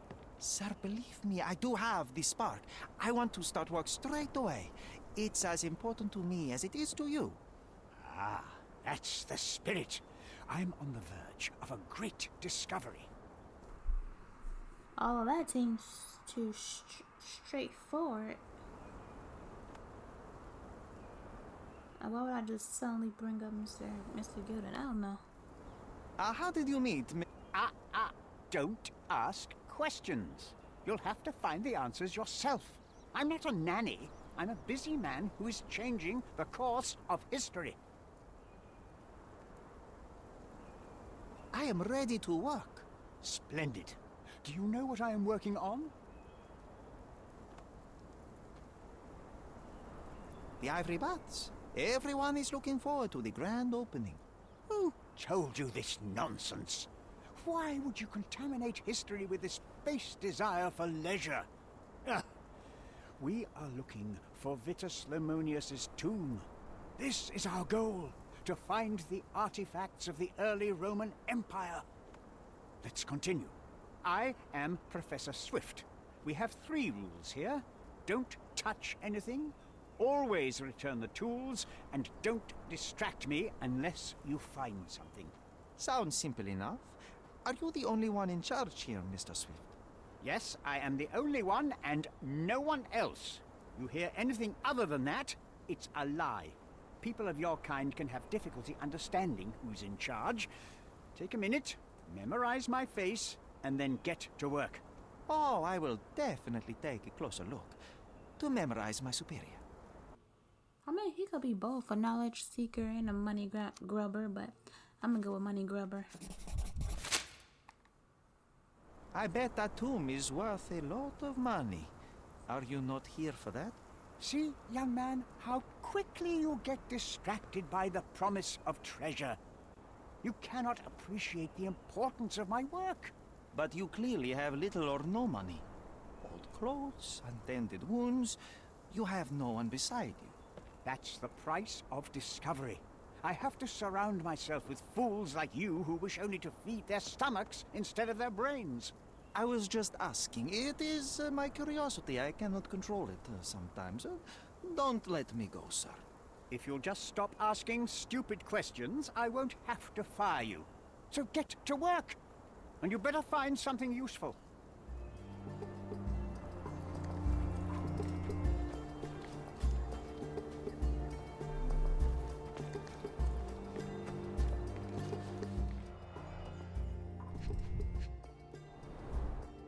Plan for this whole operation. A tomb has been found near the city of Corinth. British archaeologist Sir George Griffith, whatever, has discovered the well-preserved tomb of a Roman general, Titus, owner of the legendary twin sword gifted by Augustus himself, of the Roman Empire. In an exclusive interview, Sir George has discovered the find as a priceless addition to the history of humankind. The interest was found by the removal of several blocks of soil around prominent statues revealing the tomb. According to Sir George, the statues represent the life of Titus. A female statue, presumably a mother, holding a basket of fruits, looks to the west. Another female figure, perhaps Autumn, with a sickle in her hand, looks to the east. Sir George presumes that these statues are hidden allegories of Zephyrus, a minor god of the west, and the other, Eurus, whatever, all this being played in a circle with the statues of 2 brothers, Titus and Vitus. The achievements of the archaeologists have been acknowledged by the crown. This might prove useful. I'll note it down. This reminds me of my father's room. For a scene recreation? Oh, Titus and Vitus were legendary of the early Roman Empire, starting their military career to suppress the rights of the Bellovaci and Allobroges. They were the key commanders during the siege.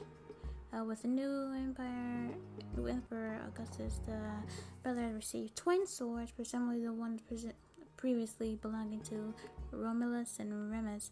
The brothers served as legates to conquer the Dalmatian African provinces and were famous for their worship of minor gods. Honored while his brother honored. Okay, now not much is known about the brothers except for the description by the elder. Titus wore the skin of the lion with his head on the helmet, a tradition he picked up while being a signifer. Vitus held a shield large enough to cover the sky. Though the exact location of the tombs remain unknown, historians know that Titus died in the spring of 10 AD, while Vitus in the autumn of 12 AD. Want one of these? Or two?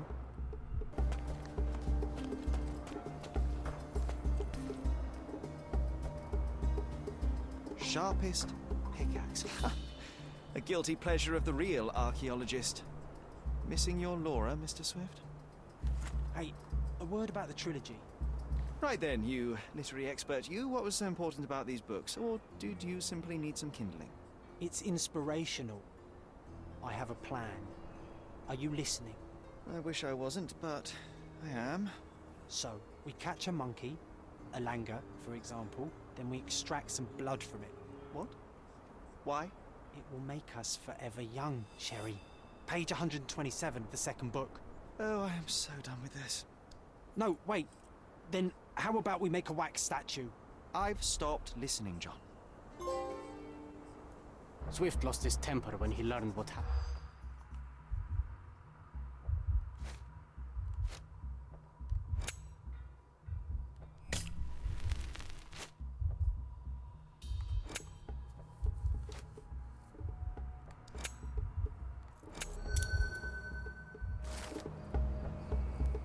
Workers at the dig site found a statue with a lion helmet head. It originally lay at the pedestal closest to the beach, but someone kicked it over the edge. As a result, the statue broke and the pedestal remains tilted. Somehow the text remains legible. Let's see if I remember my Latin. An inscription near the four pedestals translates to Vitus rest nearby. Beware the one who wishes to disrupt his sleep, for he is guarded by the gazes of his brother and the autumn wind.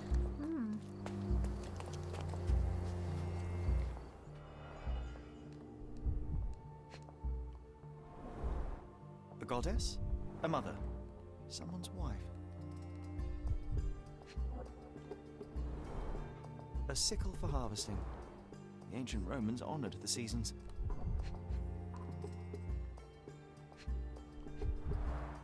There were 4 statues here originally. I wonder what the 3 other statues look like. I see now. Mr. Swift didn't realize the significance of the statues.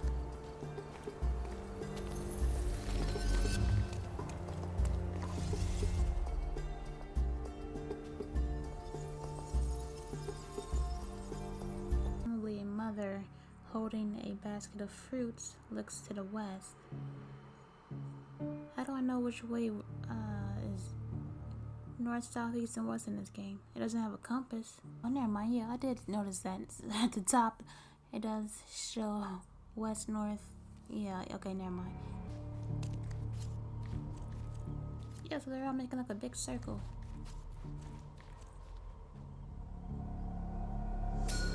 It seems everything's in place.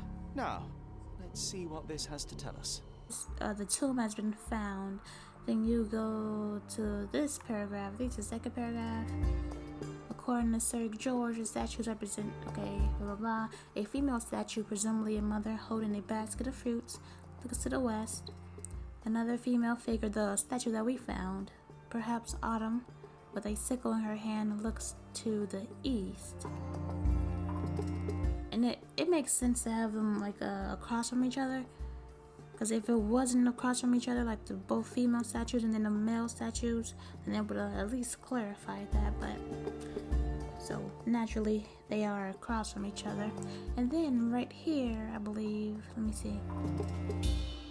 Yeah, Titus wore the skin of the lion, and Titus died in spring of 10 AD, while Vitus in the autumn of 12 AD. And Vitus is the one wearing, was it a motorcycle outside my window? Vitus had the shield, and since the Vitus died in autumn, I'm assuming he will be at least facing Autumn, which is the sickle statue. So it makes sense. It's not too hard. But now what? Other mayor receives injury while falling on Gilden shed. Uh-oh. Arthur Swift may have been at the scene when Theodore Gilden died. His injuries matches the damage done to the shed, but so does Paul's.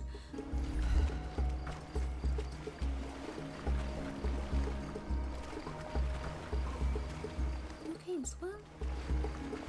Is he dying getting in the water? Yes, he is dying getting in the water. Wow. I gotta make my way all the way back over there. Oh, gee. And now he's wet. Let's see how long in a video game it takes Sherlock Holmes to dry.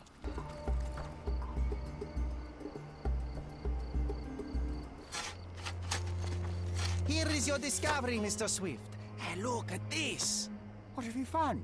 Don't let anyone touch anything there. Eureka! I found you, my friend. You found? Yeah, I was gonna say, it says, beware the one who wishes to disrupt his sleep, for he is guarded by the gazes of his brother in the autumn wind. And kind of where this thing is located, it is kind of like the yeah, because Autumn, she was facing towards the beach, and the one with the lion head was kind of facing that way. I noticed that it did say he's under the gaze under the brother in Autumn, so I figured it had to be with both statues, but I was focusing more on just the brother. So she's basically telling you to come down here where she's facing and then go a little bit to the right. I like that. What are you even doing? It's revealed. What are you pickaxing? Forget it. Whatever. Uh-oh. A box of darts. Handy against rodents of all kinds. Both darts are missing 2 of them, and ambulances keep going by, so I have to keep turning my mic off, so FYI. A personal diary owned by Arthur Swift. He describes in considerable detail his personal life and research. More importantly, it tells of a dispute between the archaeologist and Theodore over the dig site. Day 1224, Theodore always uses his wealth to shut down complaints. I'd rather be bought a brain with more gratification, so that he were smart enough to see the bigger picture. Not everything revolves around your darn elephant. I have only a few months before he will commence construction. He even lacks the imagination to build something beautiful. Ivory baths the mundanity. I must think lest our valuable history be buried by the inconsequential.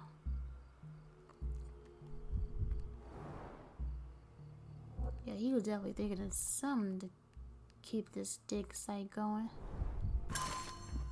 I drew up zoological bestseller, Tuscan Trunks provides a most rigorous scientific description of the elephant. It is almost encyclopedic in its analysis of the creature's life, both in the wild and captivity. One crucial chapter describes the elephant's mating season, in which they become extremely dangerous. Furthermore, the book features guidance on how to communicate and interact with the big mammal. Okay. Hey, what do you think you're doing? Trying to take over my research, are you? I come here to pick up my diary, and I find you snooping around. Explain yourself. Mr. Swift, if that were true, I would have been on my way to the newspaper. My name is Sherlock Holmes. I didn't have a chance to introduce myself properly. Outrageous! You deceived me, sir. What is the reason for your being here? Who sent you, Mr. Holmes? Theodore Gilden's premature death brought me here. Theodore is dead? How can that be possible? I'm thinking of all the possibilities, and I'm not crossing out anyone who might have been involved. Even his elephant. The land you're excavating belongs to Mr. Gilden, does it not? Did I hear an accusation? I have nothing to hide. You can ask me whatever nonsense you've prepared as a token of my diminishing respect towards you. Very well, Mr. Swift. I appreciate your cooperation.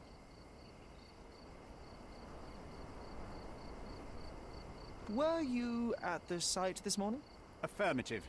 This project is taking a lot of my time, as you see.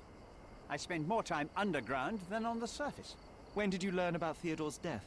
Just now. You just told me. And you aren't surprised, shocked? I won't tell anyone if you shed a tear or two. Weren't you partners, after all? We were. And it is a real shame. But I've seen too many deaths in my life, Mr. Holmes, for the news to truly shake me. When was the last time you saw Mr. Gilden? A couple of days ago. We discussed the site. I believe in the tomb and its secrets. Theodore's patience was stretched, however. He was already inventing new projects. It wasn't a long conversation. I suppose that his daughter will inherit everything now, along with all of the eccentricities and problems. And not forgetting Goliath. Eccentricities and problems, Mr. Holmes. One of many. Will you allow me to return to my research, or are you insisting on remaining an obstacle? Oh, I haven't even started yet. With this book, you attempted to plan an attack on the elephant? Your insinuations are out of place. Goliath is a frightening animal. All I wished to do was to understand the creature. As any scientist would do, I researched, analyzed, and drew conclusions. And what conclusion did you draw? That Theodore Gilden made the animal miserable. He couldn't provide the proper environment for the beast. My interest in the subject ended there. You have a weakness for nostalgia. Or, rather, do you use it to record a list of enemies? Young man, you need to check your moral compass. Reading another person's diary is a sin in every culture that I can think of. But you aren't answering the question. You've already read it. Why bother? I simply record my life to keep my memory clean from misinterpretation. Letters and pages don't lie. But the writer of the text can. What's with this box of darts? Is it for a scientific argument? A little darker than that. Rather for killing the kind of rodents that might nibble a nose or a toe in your sleep. Let's just say I have to protect myself against a larger animal, such as an elephant. Might it be enough to stop it, make it faint? If I were you, I wouldn't bank on it. Gilden's elephant is quite an unusual addition to Cordona's fauna. What is your scientific opinion on that? No matter how much Theodore loved it, it still remained a wild animal trapped inside a stone pen. Goliath needs savannas, fields, lakes. I'm sure that Goliath did not have a plan to kill his owner to head to the savannas. What do you think? No, animals don't kill in a typical sense. I can only presume that it tried to protect itself from captivity, from Theodore. It was a gilded cage that was predestined to break. Have you seen this person before? The one beside Imogen Gilden? No, but he's with Imogen, so I suppose that he's a friend of hers. That girl always has her head in the clouds. I could have said Theodore was different, but that wouldn't have been entirely true. Away with the fairies, was he? That's one way of putting it.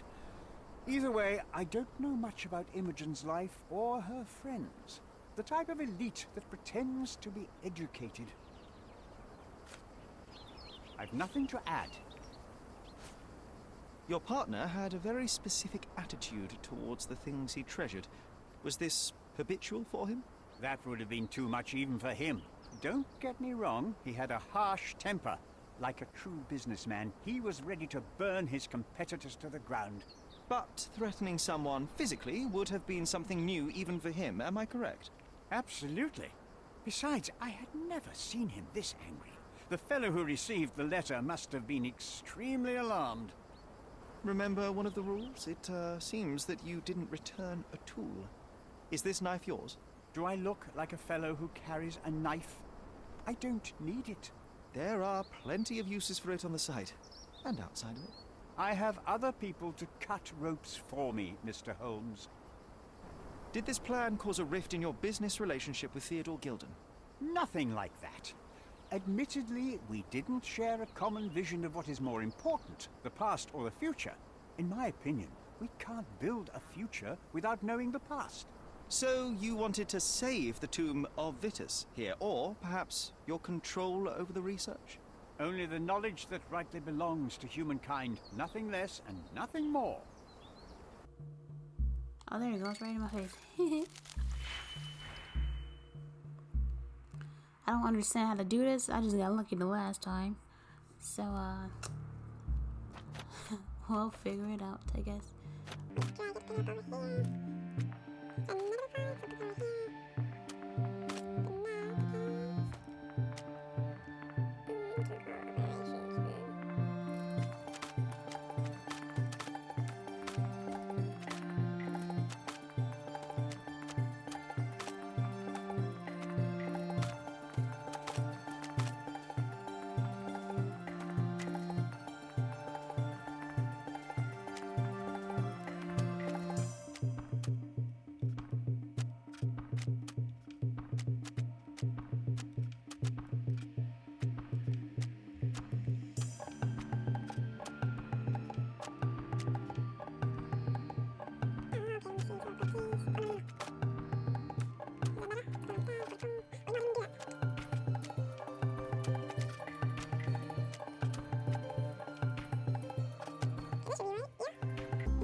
Cool, yes.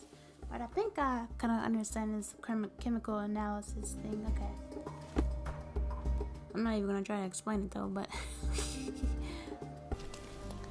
Good day, madam. I've come to you with a special requirement. The tailors on the street can't help me, I'm afraid. Could you make a doll for me? Oh, Senor Holmes. You taught the police how to do their job, and they found the thief. Of course I will help you. But what sort of doll? A child's doll, such as my great niece might play with? A little larger than your typical doll. Signore, I don't understand. Boy, girl, animal, and what color? Animal, a passionate, perhaps amorous animal. Ah, signore, you talk in riddles. I am an old lady who's seen it all. Tell me what you need. I need a life-size elephant. I think Mrs. Nini outdid herself with this one. Is that a tail? That's a trunk, John, but I must agree with you that it's her masterpiece. Well, let's not waste any time. The game is on. So, what's the plan? I hope it all doesn't go horribly wrong. We know that the elephant is seeking a female. We can arrange that. A doll with the appropriate scent might do miracles. So you're a marriage broker? Well, I suppose that makes me a groomsman. Oh, she is a bit breezy, I must say. Well, Goliath is eager for a single female elephant in his area. It should be just enough for his taste. You'll need to trust me. Are we ready? I can't stand the tension. We're ready. Let's call the elephant.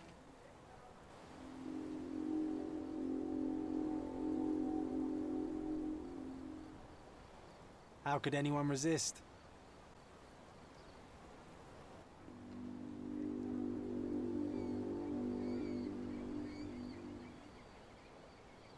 I knew a lady once who said just that. What? Are y'all seeing the subtitles?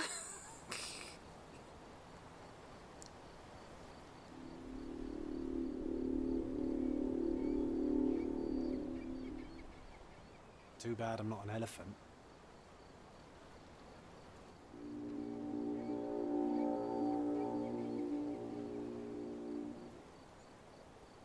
Take your time, Sherry.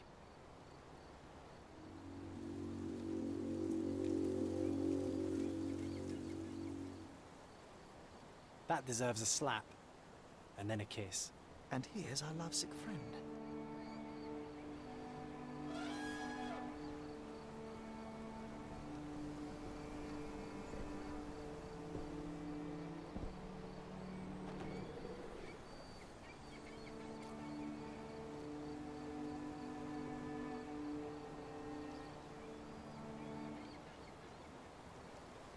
What is the meaning of this? Why are you bringing it here? I won't allow you to leave it. I assure you that it is only a temporary measure. It won't be long until the elephant is gone, I promise you.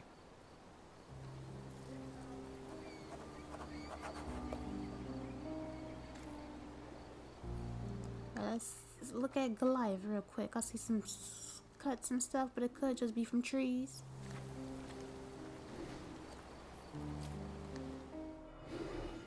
Yeah, it was hit with a look. Yep, look.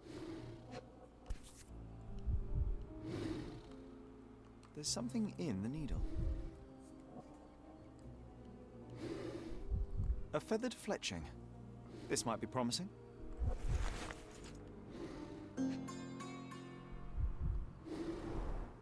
Peaceful and compliant, almost a gentleman. It injured itself while running through the forest. There is a faint trace of an unknown substance in it. Yep. Let's do another chemical analysis. Then link this here. You can link 2 to this. Ooh, that's nice. I did it. Okay. Then link. Alright, cool. We got it.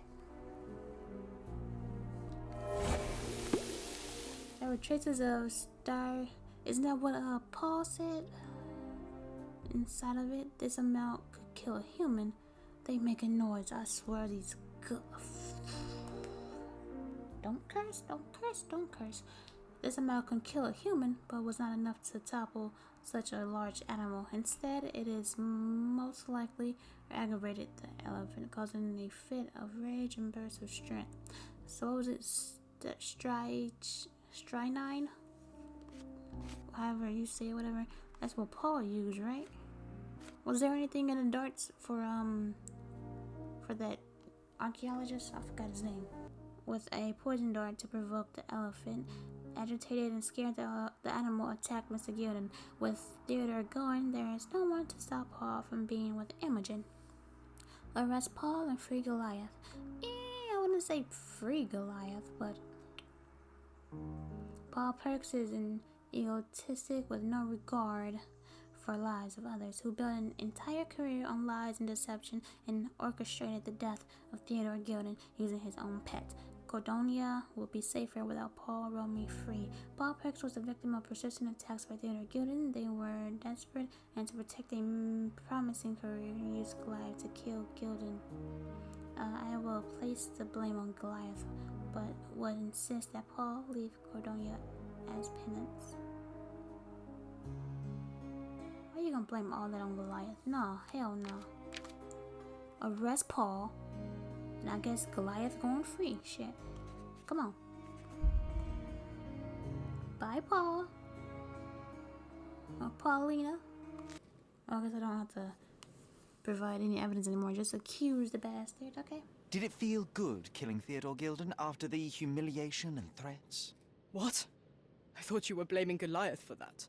No, I think you killed Theodore Gilden. Goliath is, unfortunately, a victim of circumstance. I'm far better than to kill Gilden. believe me.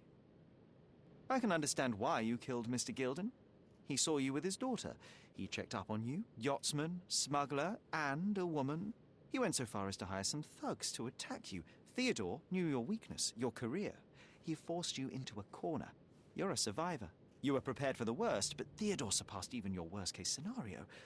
So you responded accordingly. I've earned everything myself. Every victory, every trophy, every mangir. I achieved all of it without murder. I don't need to kill in order to win. And you weren't afraid that he would reveal your secret to the owner of the yacht club or your competitors? I can control my fear. Trust me, I wouldn't have become a professional athlete otherwise. You were at the crime scene at the precise moment when Gilden died. I was not. I was visiting the doctor after the attack on me. Ah, of course, where no one saw you. That's an inconvenience. But in any case, the person who was there met the rage of the elephant. One was struck by the gate with such impact that they were thrown into the shed. The knife fell out. The bruises on your elbow match the contour of the hole in the shed. But I told you where my bruises came from. And I heard you, but you didn't catch my words. A bosun's knife was found there, a very specific tool commonly used in your field.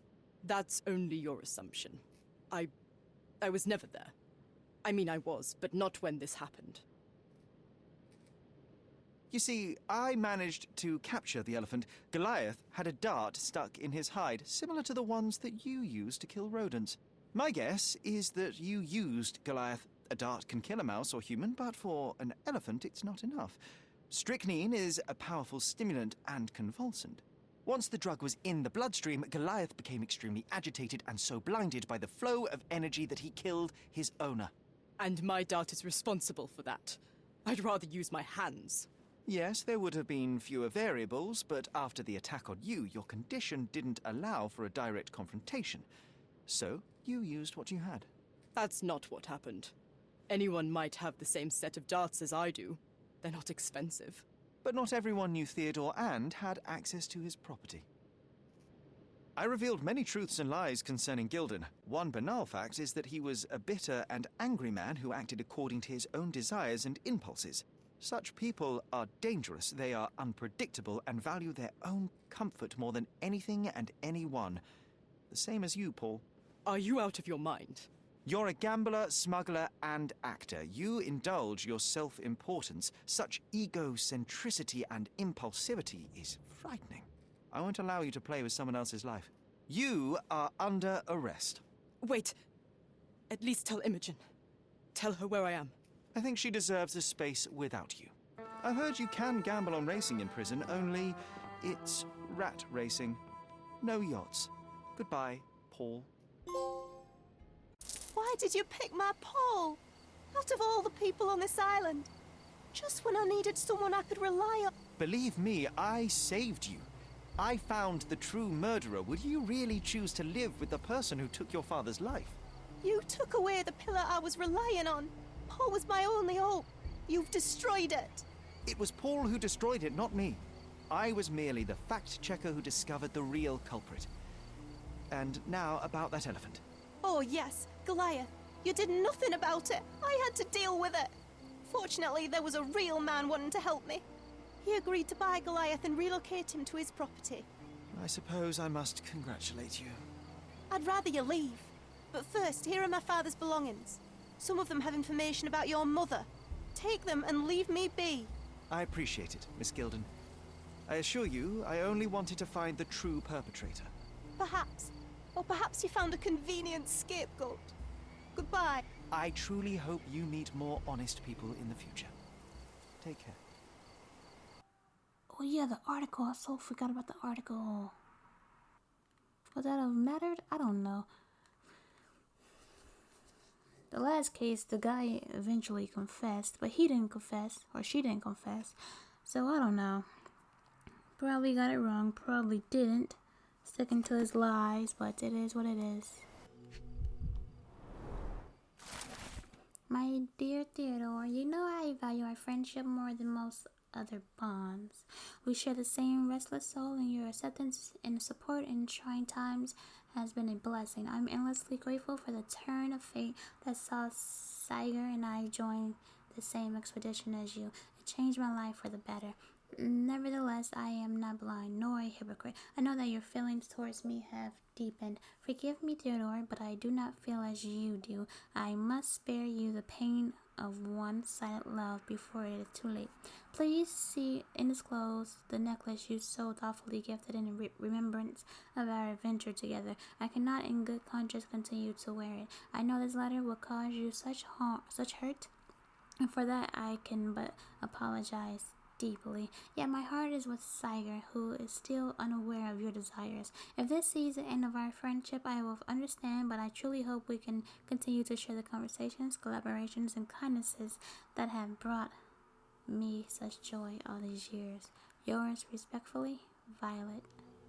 My mother always wore this around her neck until one day it disappeared. I was wondering where it went.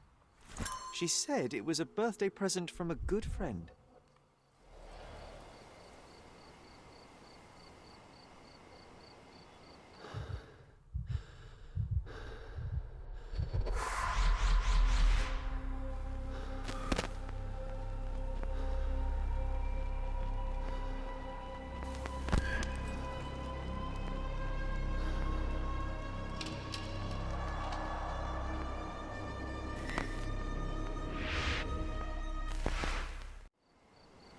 I just had another glimpse of a memory, John. It's fuzzy, but I'm sure it happens somewhere in the manor. Finally moving forward. Shall we go? Alright, so now I can finally finish editing part 2, which is this video, if you are watching somebody's honking outside my window. So yeah, this probably will be a very long video. I've been recording this for like 2 hours, over 2.5 hours, so let's see how much I could bring it down to the already hour and some change that I already edited. So without further ado, hope you guys enjoyed. Hopefully you watch this whole video, however long it is, and I will see you in the next case. Have a good one.